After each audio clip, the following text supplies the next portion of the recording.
Hi everyone, today's video I want to guide you on how to turn on fast startup in Windows 11 PC. This process is very simple and can be easy, but guys, if you don't know how to do that, it's somehow tricky. Come to this place, type in Control Center, click on this button. Once you click on this button, you have something like this, and if it is on large icon, you have something like this. So click on power option here, or you come back to this category, click on hardware and sound. Now it brings out this important information. Click on this power option here. Once you click on that power option, then you have yourself at this place.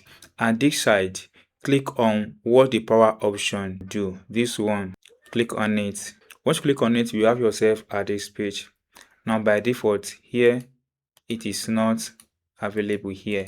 You cannot click on it. Then what does the power option do is that turn on fast startup. It is recommended by Microsoft. What does it do? It helps start your PC faster and shut down. Restart isn't affected. So when you try to click on it, it's not clickable. To make it clickable, come over and click on this button that says change settings that are currently unavailable. Click on this button. Immediately click on that button, it activated this. So click on this button. Now that I've clicked on that button, then click on this button that says save change. Click on it. Now save change has been set.